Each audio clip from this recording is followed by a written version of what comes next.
Good Friday afternoon to you. Hope your weekend is off to a great start. Thanks for joining us on Sports4CLE. The NFL Scouting Combine continues out in Indianapolis. We have plenty of Browns to talk about a little later in the show. Casey Kinnamon from Dog Pound Daily will join us. We begin by talking Browns with Mac Robinson of 92.3 The Fan. And this tweet from Adam Schefter, kind of interesting. Cowboys likely to release wide receiver Amari Cooper by the start of the new league year, per league sources. Do $20 million fully guaranteed, fifth day of the league year. That is March 20th.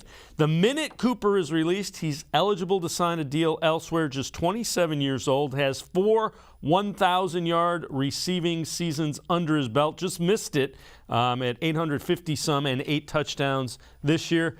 Good route runner, speed to stress the defense vertically. Cooper is one of 6 players, so one of just 6 since 1970 that has at least 5 touchdown catches in each of his first 7 seasons. And there you see that's from ESPN Stats and Info. Cooper, Colston, Fitzgerald, Moss, Marvin Harrison, Gary Clark. That's not bad company to keep if you are a wide receiver in the NFL. Let's welcome in Mac Robinson. So, Mac, you interested in Amari Cooper and what concerns you if he is in fact released? You know, I would absolutely love it. I mean, at this point, I would take just about anybody who can catch a ball. You know, anybody with 2 hands, I would take it. But, you know, looking at the way that, you know, Amari Cooper has played throughout his career, it's really just been about finding the ball for him. And on top of it, staying healthy. And I think that's the biggest key. And that's why I think that, you know, looking at the Cleveland Browns, I think that's an opportunity for him to, you know, really stand out. And this is where I think the Browns can actually be helped by all of the different names that I'm sure that we'll be able to get to here. But, you know, so many different wide receivers names that are going to be out there on the market. And, I mean, hell, even Cole Beasley of the Buffalo Bills just got added to the trade market today as well. So, you know, I think that for the Cleveland Browns, it's a situation where, you know, you have a lot of names on the market. So because of that, you're going to have a lot of these guys, you know, really eating at the same bite of the apple, so to speak. So, you know, for the Cleveland Browns, I really think that it comes down to, again, the money that you have to give to Cooper at that point for the production you're going to be getting out of him in this offense with Baker Mayfield. Yeah, and you know, the good thing is the 2 areas that the Browns need, a wide receiver, defensive line, appear to be kind of strengths of the draft, and there's some free agents out there as well. So there are areas and avenues that they can go and improve the areas of this roster that need to be improved the most. Yeah, and that's why I think that Andrew Berry, you know, I mean, it seems like every wide receiver that's been talked to at the Combine seemingly has talked to the Cleveland Browns. You know, everybody has mentioned that they've been talking with Cleveland, and I don't think that Andrew Berry is one to leave any stone unturned when it comes to upgrading a position. And so looking at that receiver position, I think that given the names that are out there, the production that's out there, as well as coming out in the NFL draft, honestly, I think that it works out kind of well for the Cleveland Browns where, you know, this is one of those off seasons where, you know, most times you're not able to completely overhaul a roster and overhaul a position group in particular. But I think that overhauling that wide receiver room, I think it can be done, and especially done by players that have that production underneath their belt. All right, so one of the areas that the Browns need, in addition to that wide receiver on offense, they need improved play from the quarterback position. Mike Florio, Chris Sims, talking about Baker Mayfield and the expectations for this year from Pro Football Talk. Take a listen. And yeah, Baker Mayfield, again, yeah, there was some injuries this year. He's not a real big guy either. So I would, if I'm them, I certainly would want to protect myself that way. And really, with Baker, they got to continue to grow too. You know, Baker, yeah, he was banged up. It was a tough year. We've talked about some of my concerns or the things as far as, you know, the offensive passing game being a little bit, you know, lacking imagination. And then they need a difference maker, a receiver, period. They need somebody that can make a defense go, whoa, wait, we got to do this, we got to do that. And those are things they need to do to help Baker Mayfield this offseason too. Yeah, I mean, this is a team that they take 2 steps forward, 2 steps back. 1 step forward, 2 steps back. And they just, and this is the year that the expectations will be lower. They were sky high last year. I think somebody on the show had them go I to the picked Super them to go to the Super Bowl and against it was the Rams. justifiable. Yeah, I picked them to play the Rams. But it wasn't crazy. Yeah. It wasn't crazy. Right. But they dipped. And now the expectations are going to be low, especially with the Bengals and the Ravens. And this is their year to overachieve. But if Baker doesn't do it this year, he's done. It's over. Kaput. This is it. It's up or out for Baker, Chris. Yeah, agreed. And yeah, he's got to grow as a player. He's got to be a little more consistent, like mechanics. We broke that down during the year. I think we'd both like to see him, continue to grow a little bit as far as standing behind the podium and acting correctly and not worried about what every person in the world says. And Mac, Florio makes a really good point. 5th year, it's this year. And you know what? Baker Mayfield knows that. Yeah, and that's why, for everybody that's freaking out about, could they should let him go already, go ahead, wait. Look, I think when it comes to Baker Mayfield, this is the cleanest way to go about it. It's put up or shut up time for Baker. If it works, it works. If it doesn't, guess what? His contract is out next year anyway. You don't have to pay him anything. So, I realistically think that, this is the year that, yes, you're going to get answers. And so at the end of the day, I think that getting those answers, I think that it will be a improvement for the team regardless, because I think that you either know what you have in Baker Mayfield or you know that you're going to be moving on. So regardless, you're going to have answers. I don't think it will be necessarily an improvement, but I think there will be at least more questions that are answered compared to last season. And, next year, depending on if Baker plays well, at worst, you can go ahead, give him the franchise tag and go from there. So, I realistically think that this is the best option for the team at this point. And at the same time, too, you also still have the other options that you can add in. And, what Chris Sims said at the beginning there also, I think is spot on because, again, I think that this offense had gotten so predictable by the end of the season where, again, you expected a lot of the runs from Nick Chubb. You saw it against Baltimore where, quite frankly, they were loading the box up time in and time out. I think that, for the Browns, they have to evolve as an offense and they need to be able to realistically threaten you. And that's where I think the vertical passing game can open that up for you a little bit, open up some more runs for Nick Chubb and Kareem Hunt like you saw in 2020. But they, quite frankly, just didn't have that offensive threat at wide receiver. And look, I know Jarvis Landry has played well, but those injuries really did hamper him. And it's not like you get any younger as you go on in your career and you get less injured throughout your career. So that's why I have concerns with that and going after some of these guys in the draft, going after somebody in free agency like an Amari Cooper. I think that's why I'm looking at this offense and thinking something has to be done to where defenses have to respect the big play possibility of your team and not just be able to load the box up against Nick Chubb and Kareem Hunt. Yeah, and we've talked about that quite a bit. All right, well, one guy that will not be brought in to take a look at quarterback, Jimmy Garoppolo. Browns won't be one of the teams pursuing Garoppolo. They don't view him as a clear upgrade, that according to our colleagues at cleveland.com. And Mac, you and I believe, have been on the record on this very show as agreeing wholeheartedly that Jimmy Garoppolo's more of a lateral move. If you want to try to convince me he's won in one big games, I'll listen to it. But at the end of the day, I don't see him as being a huge upgrade.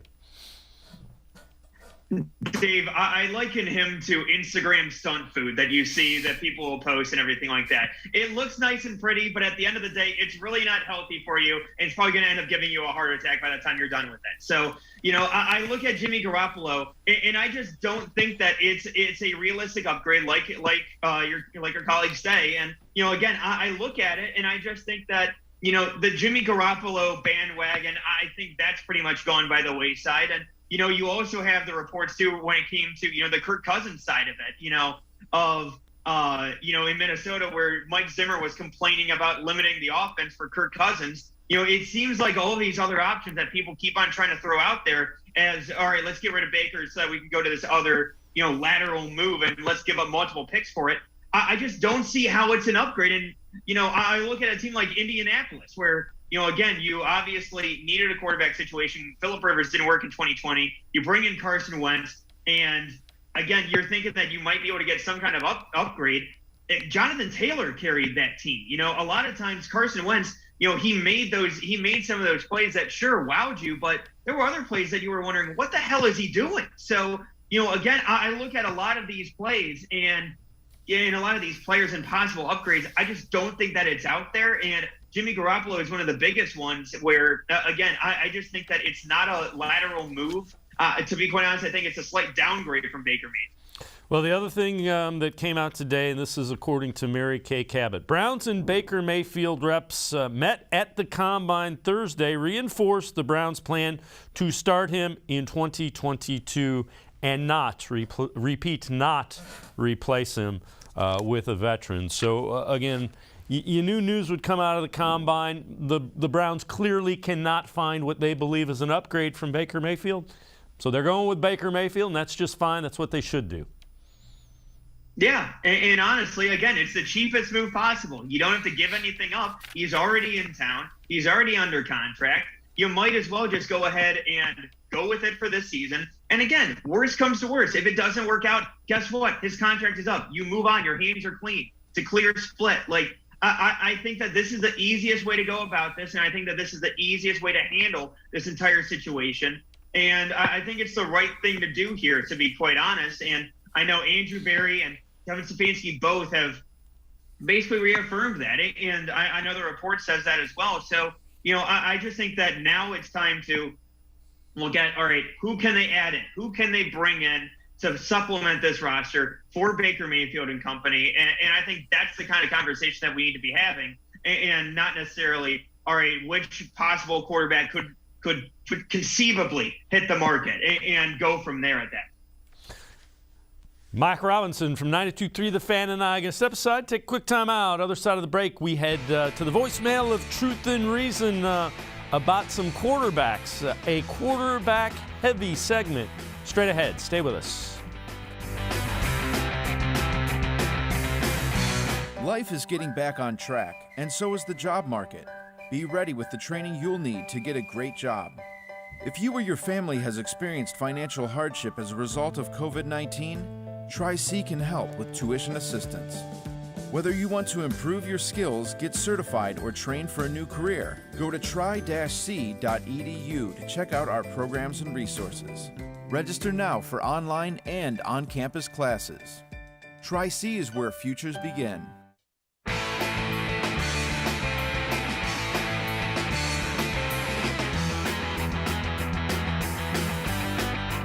Mac Robinson and I continue talking Browns football. Time for us to head to the voicemail of Truth and Reason. This one about the wide receiver position. We have to come away with one of the Ohio State Buckeyes wide receivers. I personally like Chris Olave. And tell me what you guys think. We have to get at least one of those guys. Mac, I get why people in Cleveland are big Ohio State Buckeye fans. They got to get a really good wide receiver. If he happens to be a Buckeye, more power to him. Right, and that's kind of where I'm at. Again, I look at the number of receivers that have come out this year, and you have Jamison Williams among, obviously, Wilson, Olave, Traylon Burks, personally my favorite of the group. But, again, even Drake London too. But, again, there's so many different options that you have. I agree. I at least draft one. I'm signing somebody if I can. Hell, if I can trade for somebody too. If they're an upgrade, I want them. Again, like I said in the first segment too, if they have two hands who can catch the ball and get open, I'm okay with it.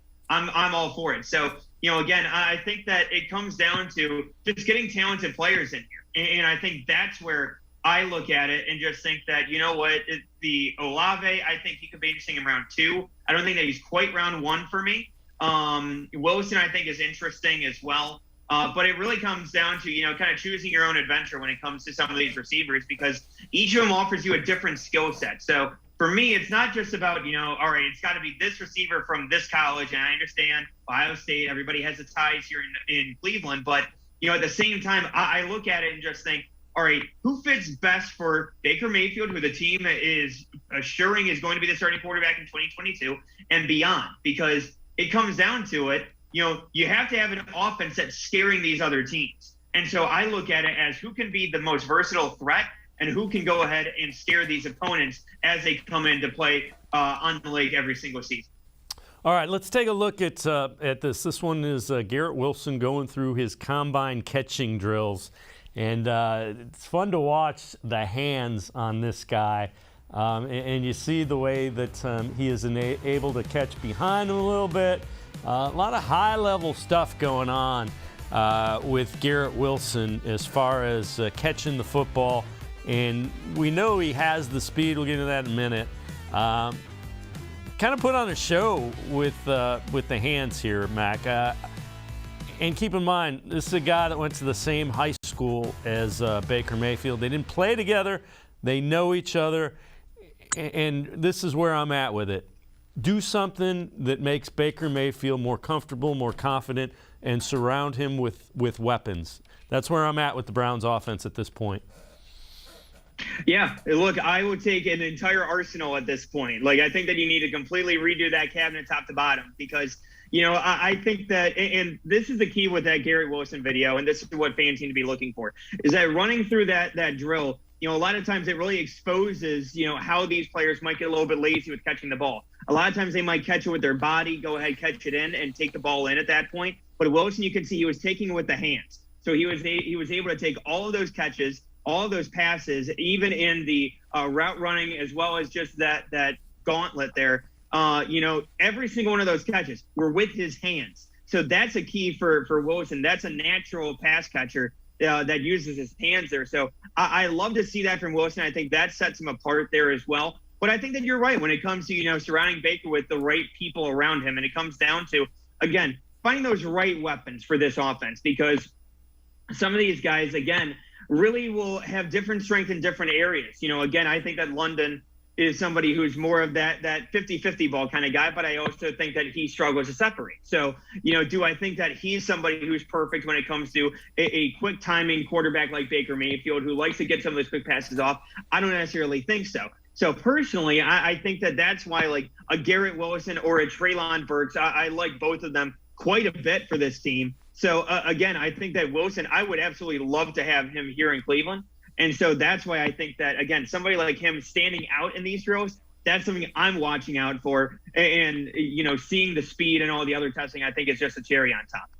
All right, let's take a look. We saw the hands of Wilson. These are the official 40-yard dash times. Dane Brugler tweeting this out. So at one point, they thought Thornton went 4.21, which would have broke the combine record in the 40. He ends up at 4.28. Jones 4.31, Austin 4.32. When you're talking hundredths of second, give me some football speed. You see both Wilson and Olave there. Now, Treylon Burks, who is the size of a linebacker at 235, ran a 4.55, which is plenty fast enough. The other one that you saw there, Sky Moore from Western Michigan, 4.41. But again, if you're running 4.3 something, that's plenty fast. You'll threaten the defense and don't get in. At hundredths of seconds difference in a 40, I don't know that it translates on the football field. Let's just be honest about that. Yeah, and that's where, I look at somebody like Anthony Schwartz, who was taken in round 3. He has world-class speed, obviously, known as a track star. But the thing is that how do you translate that onto the football field? And that's where I look at some of these guys, like a Garrett Wilson, who, again, I know it's 4.38, and, the late 4.3s compared to the high 4.3s, like, sure, that's a slightly different gear, but at the same time, look, it's fast as hell. And so that's where I look at somebody like a Garrett Wilson and think that you can see that speed being used effectively on the football field. Olave, I think that was a little bit faster than people expected. So that's where people will go back and try to test out, and try to see on the tape, all right, where does he utilize that speed? Does he play at 4.39, or is he more of a 4.38 or 4.48 player, but he has a straight line speed to get down to 4.39? So it's understanding of how these players are able to utilize that speed.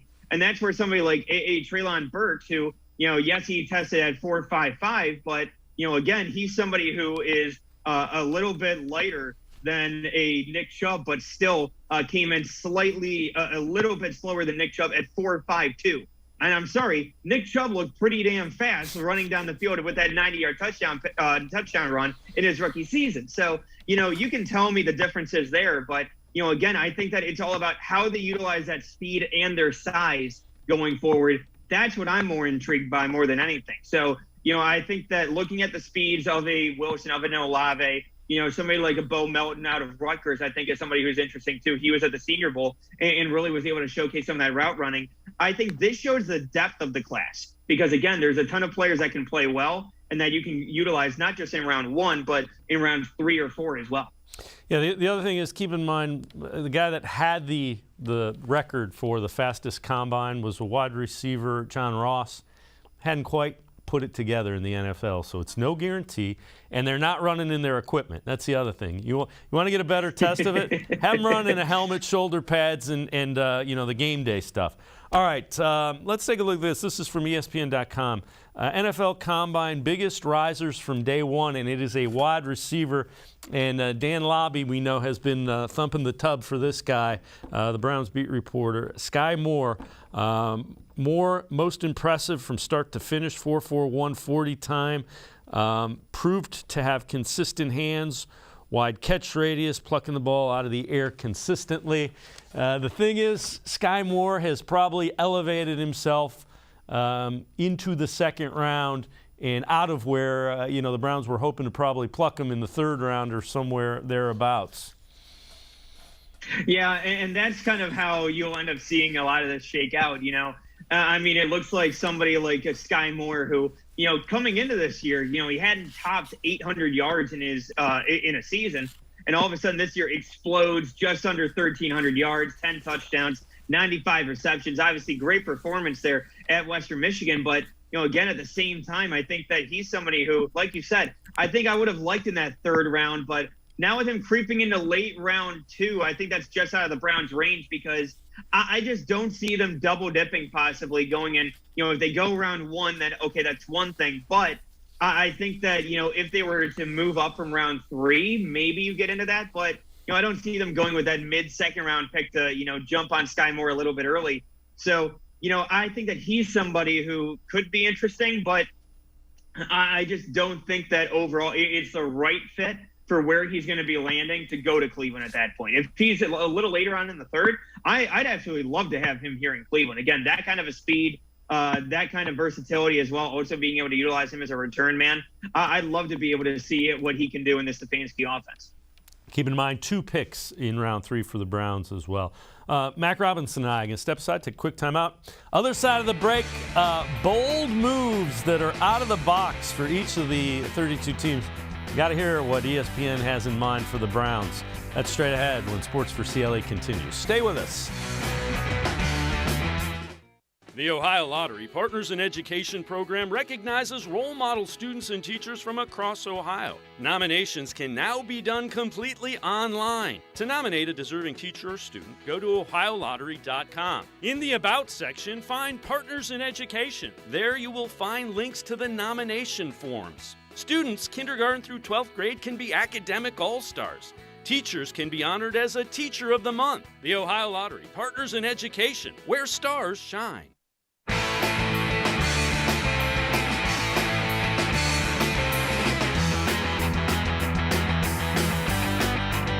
We continue talking Browns here on Sports4CLE. This one is according to cleveland.com. Bold outside-the-box moves for all 32 teams. And for the Browns, they have the Browns acquiring Aaron Rodgers and Davante Adams from the Packers. And they have the Packers getting Baker Mayfield, 5 draft picks, at least 2 first-rounders, their choice of Donovan Peoples-Jones or Anthony Schwartz, any defensive player outside of Myles Garrett, Denzel Ward, Jeremiah Owusu-Koramoah, and Greg Newsome. I don't see any children of either Andrew Berry or Kevin Stefanski, so the Browns can hang on to them. But again, it's interesting to talk about that, but there's no way that happens. But Davante Adams for 3/4 of the Browns roster.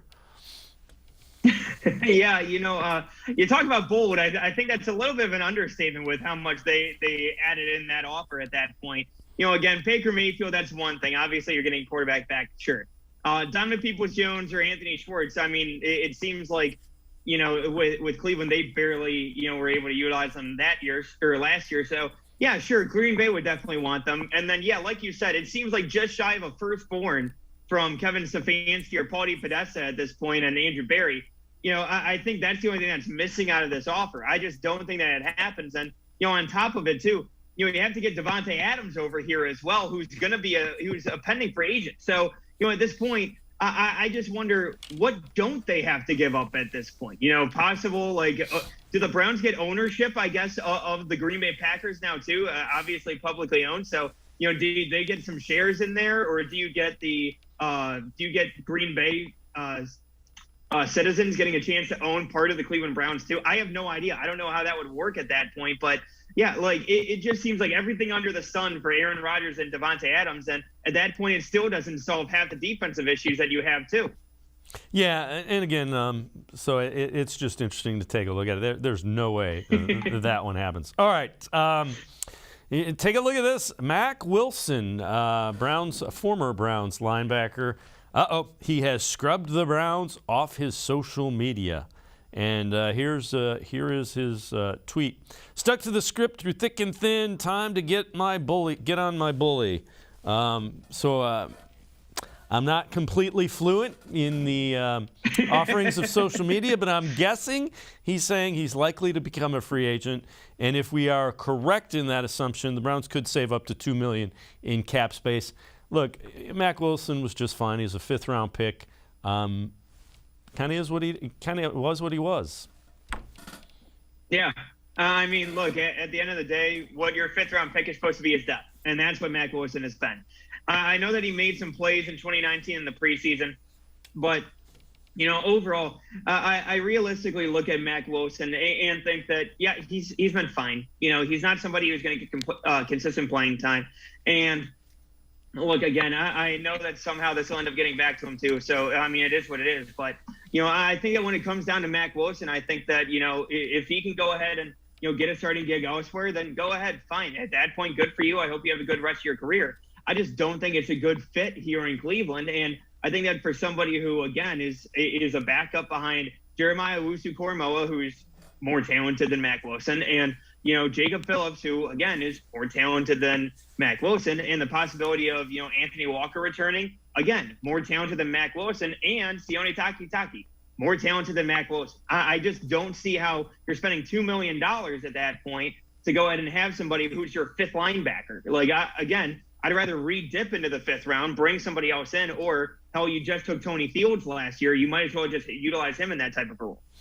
All right, before we head to break, let's take a look at this. So the Browns have shown interest in wide receivers Amari Cooper, Allen Robinson, Chris Godwin, as well as Mike Williams ahead of free agency.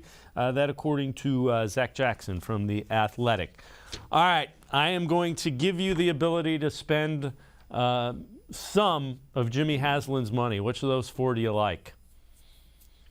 Okay. I'll put it this way. So if I had to spend money on him, I would say I would go Cooper first.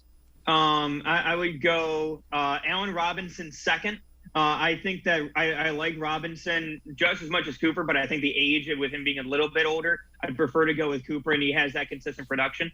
Then I would go Godwin. I love Chris Godwin, but I just don't think that there's going to be a way that he ends up getting out of Tampa. I just don't see it. And then to be quite honest, I think that Mike Williams, he will get signed to a big deal this offseason, and whoever does will instantly regret it, because I think that he's going to be similar to what you saw out of Kenny Golladay last year, where he ended up getting a big contract from somebody. Honestly, it wouldn't shock me if it's somebody like Jacksonville, who, again, could use some targets for Trevor Lawrence. But I think that it's going to be a bust of a signing, and I think that it's one that I would absolutely prefer to not spend any money on Mike Williams and let that be somebody else's problem. I wasn't a fan of him coming out of Clemson, and I'm certainly not going to be a fan of spending over probably $40 million for him. Then, yeah, I'm okay with that.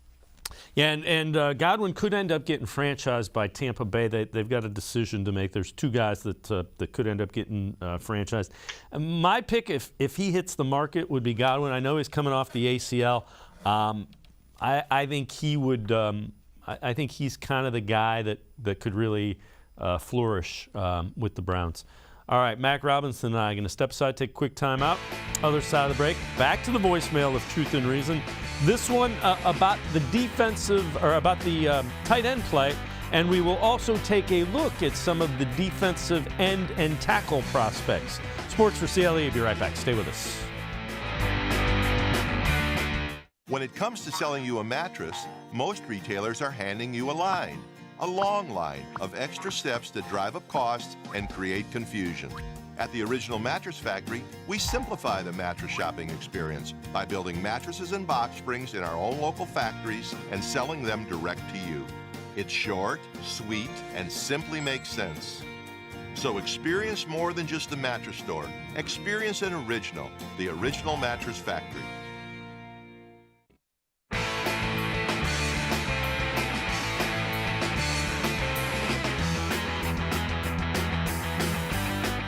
We continue talking Browns with Mac Robinson from 92.3 The Fan. All right, we're going to head back to the voicemail of Truth and Reason.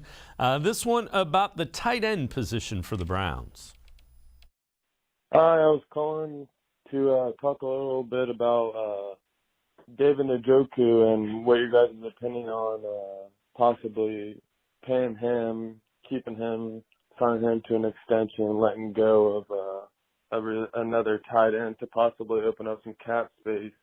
I just wanted to call in and get your guys' opinion. Thanks.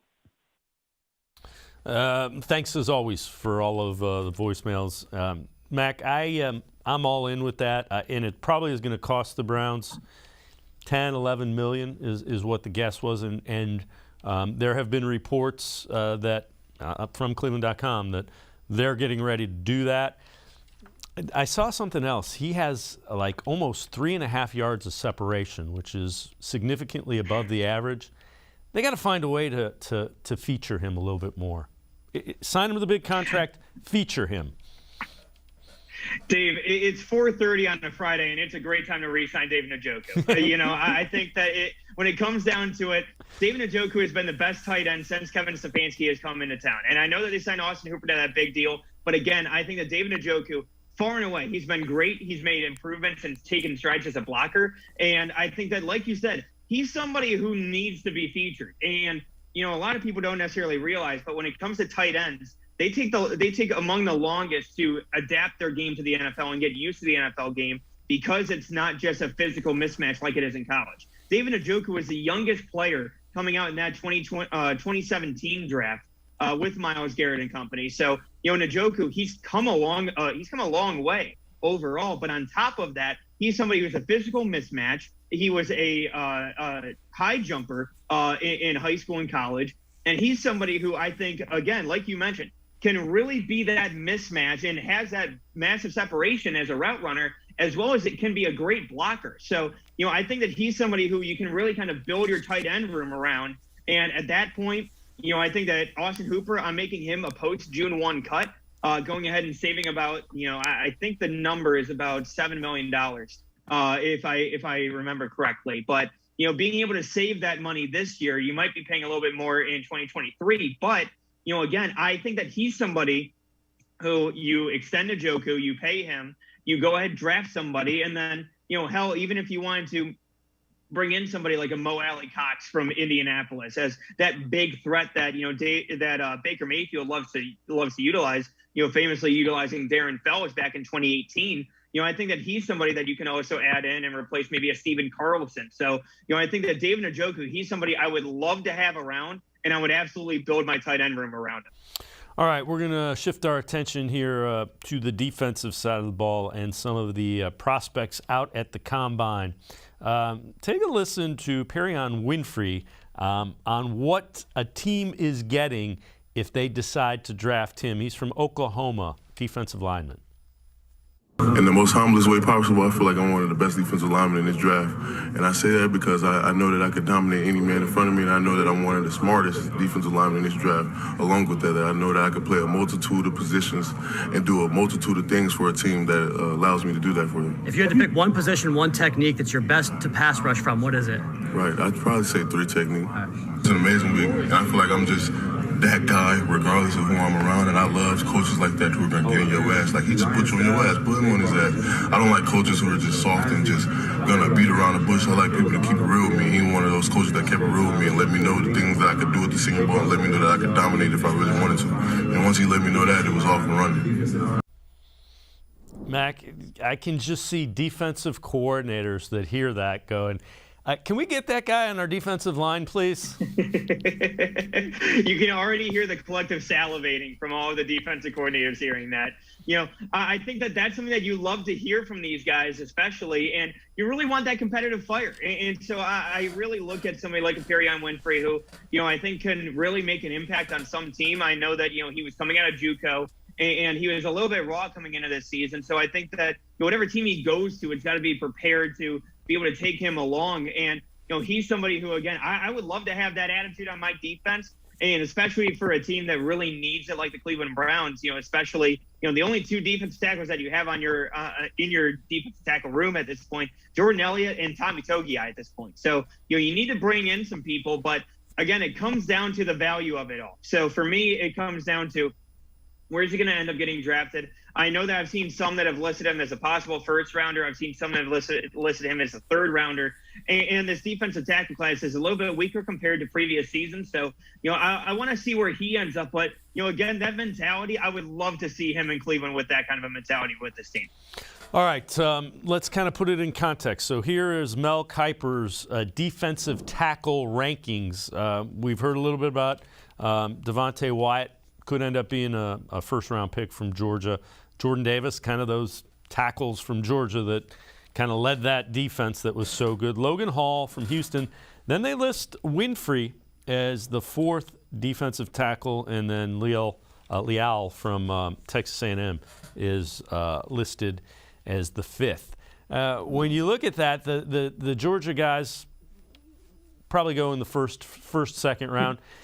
If Winfrey gets into the third, keep in mind the Browns have the compensatory third-round pick from allowing the Kwesi Adolfo-Mensah to sign as the general manager and developing that. So they get a third-round pick between the third and fourth rounds as a compensation pick when he went to the Vikings. So they have 2/3. That's kind of an interesting thing. If Winfrey slides that far, that might be somebody to keep an eye on. Yeah, and that's the big thing is that, when it comes down to it, I think that this Browns front office is really going to attack that defensive line room, especially because, again, not only do you have more defensive tackle needs on the interior, you also have Jadeveon Clowney on the edge as well. So I think that they're really going to try to attack that position and really focus on getting those pressures generated. Because that was something where, the defensive tackles that they had this past season, they really struggled. Again, Malik Jackson, Malik McDowell, you saw some progress with that throughout the year, but it wasn't necessarily consistent enough with the pressure that you saw from Jadeveon Clowney and Myles Garrett. You got a little bit more of a pass rush there from the interior. All of a sudden, you might start to generate those into sacks and create more turnovers. So, somebody like Tyron Winfrey, I think, could be interesting. I do love Logan Hall out of Houston as well. And if Devontae Wyatt is somehow available there in round 2, sure, I'm there for it. But like you said, I think he could go round 1. But if Winfrey is there or Leal, I actually like Leal. He's a little bit of a raw prospect, but I do like him in that third round area as well. So, if those guys are available, I would absolutely love to bring those guys in and mix those into the defensive tackle depth that the Browns already have. All right, before I let you go, Andrew Berry at the Combine came out and said, we are going to be opportunistically aggressive, and I think you could say that about what he has been since he's taken over as the general manager of the Browns.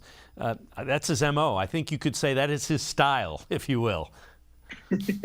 Yeah, and you know what? You're spot on, because you look at every single year, it's always been, he got aggressive for Jadeveon Clowney in 2020. Didn't get him because he didn't want to go up to that number. He was aggressive in attacking the certain positions that were a massive area of need in their eyes. And especially, you look at the offensive tackle position.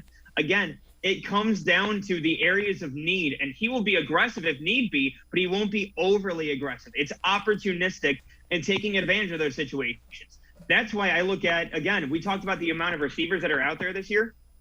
I look at somebody like Christian Kirk. who could go by the wayside comparatively because of all these bigger names. And if you can bring in a Christian Kirk for maybe a 3-year deal for $9 million a year, you know what? I'd actually probably take that. And at that point, I think that you can get some good production out of it. So, that's where I look at, Andrew Berry and company. They've done a great job of, cementing these guys and being able to find these values while being aggressive in attacking those areas of need as well. Mac Robinson from 92.3 The Fan. As always, Mac, thanks so much for the time and the insight. Appreciate it very much, buddy. Of course, Dave. Always love hopping out with you guys. All right, Mac Robinson from 92.3 The Fan. We're going to step aside, take a quick time out. We continue talking Browns. Casey Kinnamon from Dog Pound Daily will join us. Sports4CLE. We'll be right back. Stay with us.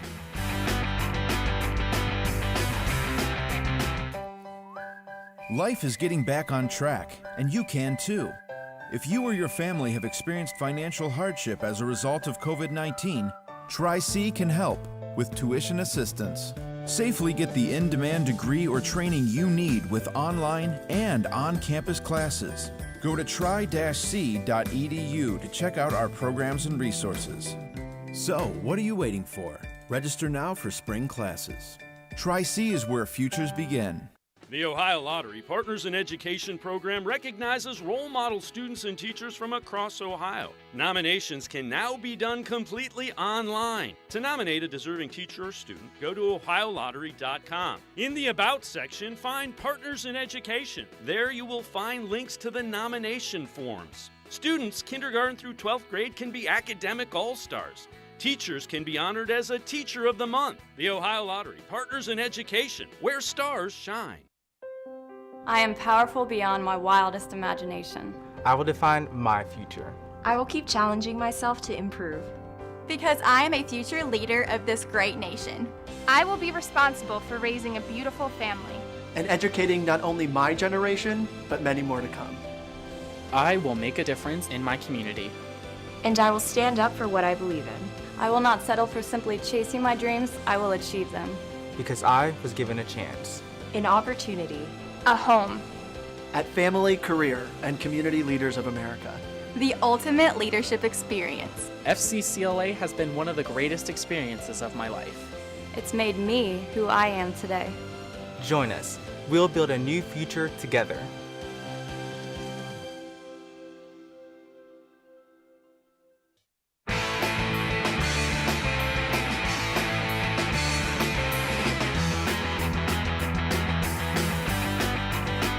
We continue talking Browns, and we welcome in Casey Kinnamon from Dog Pound Daily.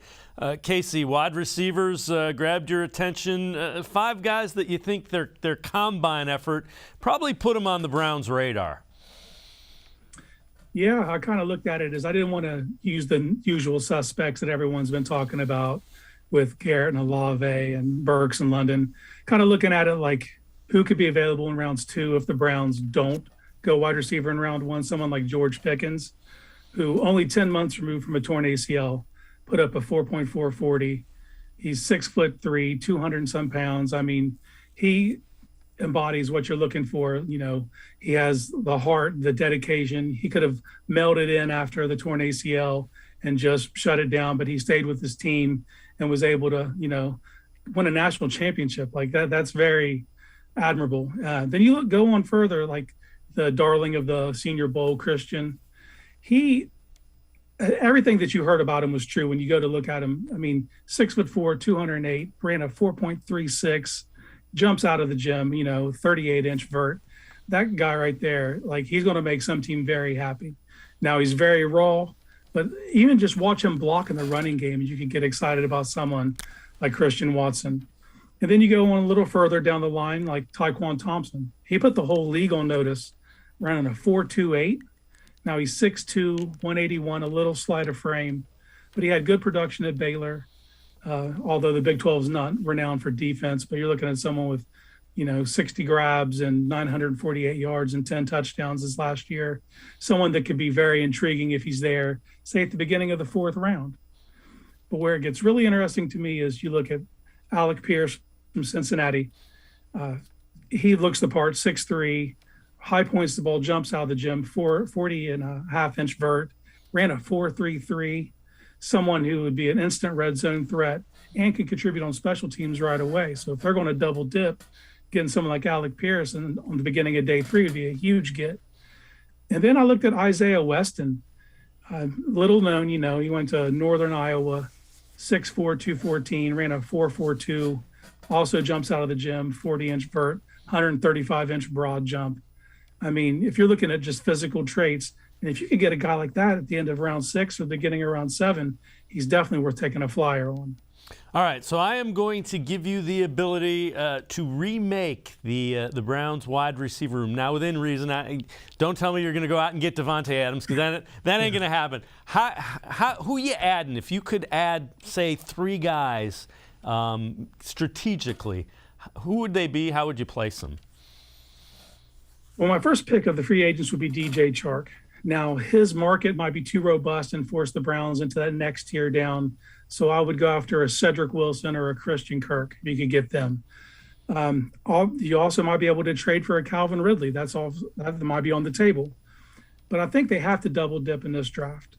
Honestly, if there was ever a draft to grab 2 receivers, this is the one.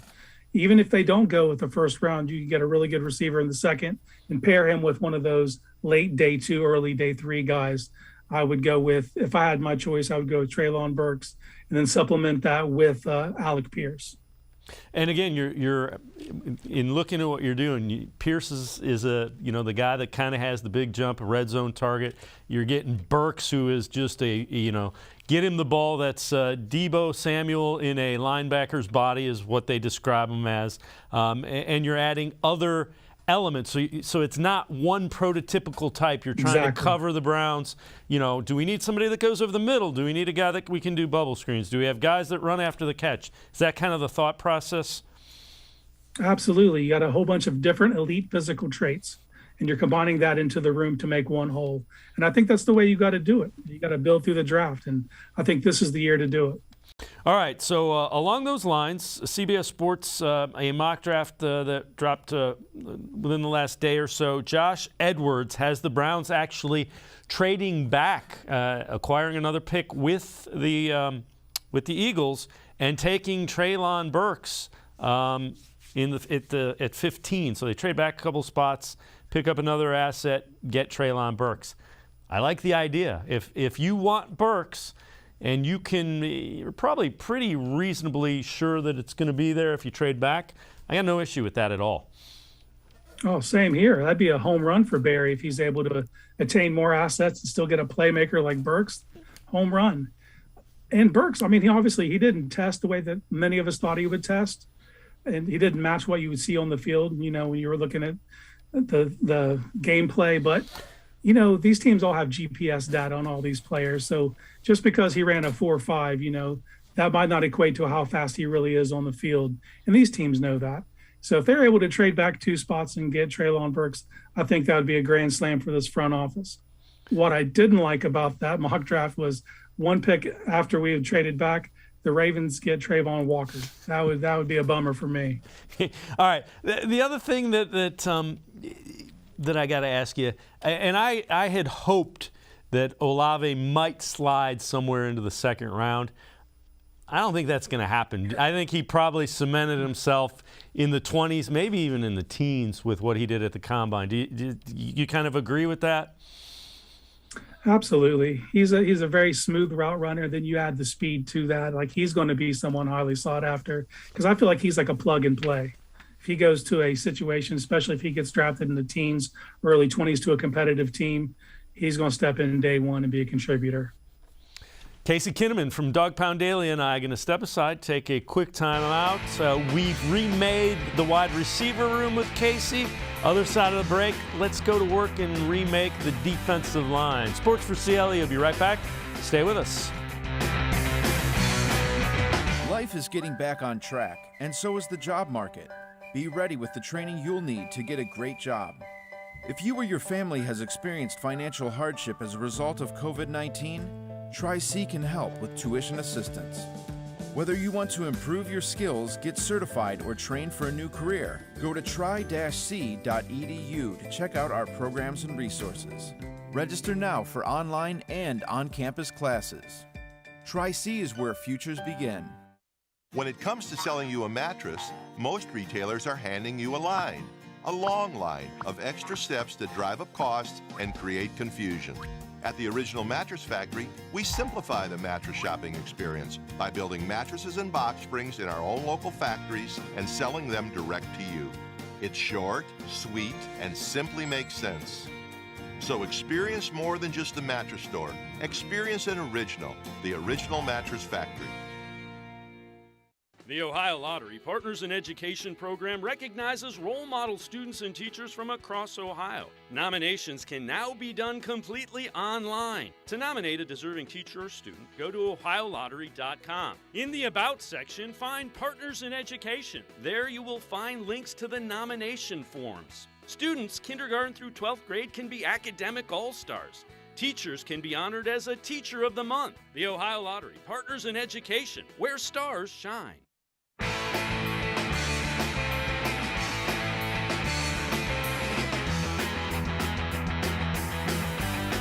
We continue talking Browns with Casey Kinnamon from Dog Pound Daily. All right, Casey, we did the wide receiver room last segment. Let's take a look. How would you remake the defensive line? That's the other area that really needs some work here. Well, first you got to start with where they're at. They have 4 players under contract and only one is a starter in Miles. So that whole room needs retooled. And the prime thing they have to do is they got to try to get Clowney back if possible. Although that market also might be too robust. I mean, it might be a pipe dream. And at that point, we can just pray he stays out of the AFC North. And we can then turn our attention to someone like Emmanuel Ogbah. But also, defensive end, that might be pricey as well. They might have to go what they've been doing with those one-year rentals, like a Justin Houston or a Jerry Hughes. And then they have to inject some youth into that room, And there's going to be players involved. There's going to be guys who might slide in the draft. They kind of force their hand in the first round. If George Karlaftis is there, they have to think about it. But if they go to the second round, Kingsley Enagbare or Drake Jackson, they're going to be able to add some youth to that room. And this is the year to do that as well. But defensive tackle, outside of Sheldon Day, I don't see anyone that they're going to re-sign. I think Malik Jackson's gone. Obviously, Malik McDowell has his issues.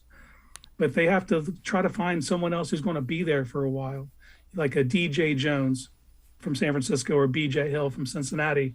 Those are 2 free agents I would love to see them bring in.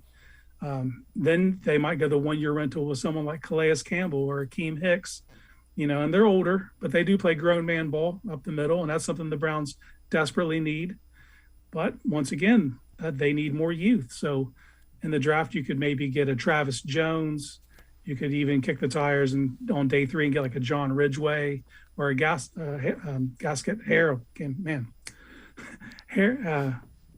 Haskell Garrett. Yeah, that's his name. There, I finally got it. Someone like that from Ohio State. They definitely need to start stockpiling this youth. They've kind of been doing that at defensive tackle for the last couple of years with Jordan Elliott and Tommy Togiai. But it's up to those players to develop and stand up and come to the forefront and show they need to be on the earned playing time and, start producing. Well, the one advantage, the edge position, not tackle, but the edge position is fairly deep in this draft. So the 2 areas, edge and wide receiver, that they need a lot of help in are both deep in the draft. Yeah, absolutely. I think this is a prime year to go and get someone who's going to, maybe not this year, but the next year, be able to be across from Miles and be there for a while. So it's not this one-year rental in and out thing that they've been doing for the last couple of years. All right, let me ask you about a name Browns fans will be familiar with. Olivier Vernon. Didn't play at all last year, is reportedly ready to go. Do you think they bring him back on some sort of, and I don't want to call it a prove-it deal, but on a incentive-laden contract after Vernon didn't play at all last year? It's very possible. He was playing the best, ball of his Browns career right when he got injured. He had 9 sacks. He had really stepped up when Miles had went down with COVID. He really stepped up and was playing some really good ball, and unfortunately he ruptured his Achilles. Well, you have to keep in mind, he's 31, will be 32 in October, and being off a year, why he might be physically rested, what kind of rust is involved with that, and is he going to be able to return to that level of play? But he's definitely worth kicking the tires on, bring him in for a workout and see where he is at. Casey Kinnamon from Dog Pound Daily. As always, Casey, great stuff. Appreciate the time and the insight. Thanks very much. Anytime. Thanks for having me. All right, Casey Kinnamon, make sure you read him in Dog Pound Daily. Before we go, time for our Shining Stars. So each week, the Ohio Lottery, in conjunction with the Partners in Education program, recognizes a role model student, and we do it from all over the state of Ohio. Today, we head to Walsh Jesuit High School to recognize Tyron Rogers. Now, Tyron Rogers, a senior, getting it done in the classroom, on the football field, as well as on the wrestling mat. Tyron Rogers, our Ohio Lottery Partners in Education Shining Star.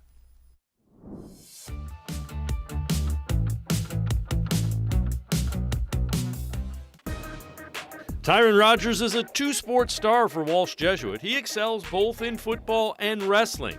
The senior realizes he's changed dramatically during his high school career. I would say when I started, I was more so selfish. I became more of a leader and able to take a step back and listen to people and do things not only for myself but for my team and to be the best we could.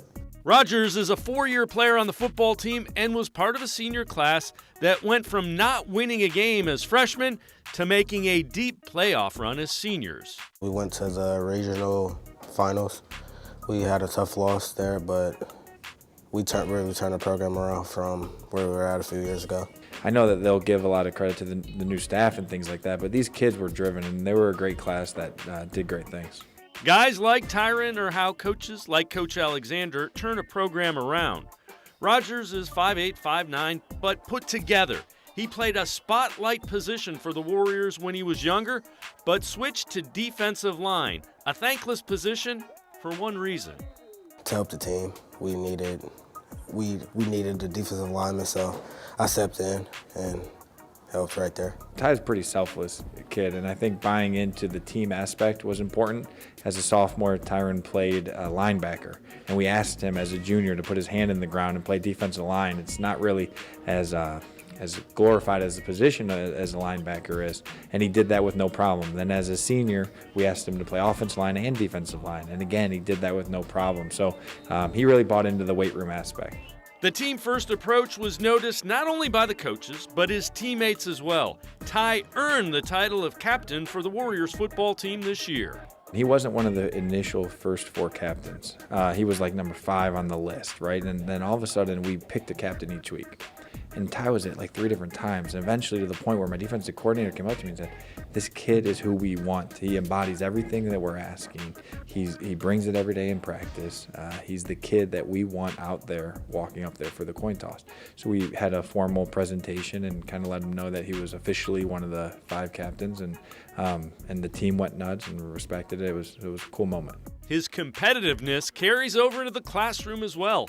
Ty carries above a 3.1 grade point average and has narrowed his college choices to just a few schools. He plans on using his math skills to major in mechanical engineering in college. I'm really good at math, and I don't know, but I feel like I can work good with my hands. So I feel like making the best out of my skills, that would be it. I went to a career fair and read about different career paths and how they like their job and things that they did within their job. So that's what led me that way. Tyron just has a good work ethic. I think that's where it starts. He's not a lazy kid. He everything that he does full-heartedly. I had him in class. He's a great student in the classroom, and he tries hard in the classroom too. And I think that's important. He's a great math student. He takes a lot of pride in that, always willing to work. It's not about him. It's about the team and everything he does, and he's going to be great at whatever he does. Ty is also a team player when it comes to community service. He helps out at Cleveland Feeds the City, especially during the holidays, and he also helps out with his mother's not-for-profit organization, Pregnant with Possibilities. If you know a student who deserves recognition, we want to hear about them, and you can nominate them completely online. Go to OhioLottery.com, find the About section. Click on Partners in Education. There you will see links to nomination forms. Nominate that student as an academic all-star, and they could end up being featured as our next shining star. Ty Rogers, great work over at Walsh Jesuit. That's going to do it for this edition of Sports for CLE. See you back here Monday at 4 o'clock. Scheduled guest Scott Petrak, Browns beat reporter for the Elyria Chronicle Telegram as well as brownzone.com. Monday at 4. Have a great weekend, everybody. We'll see you Monday.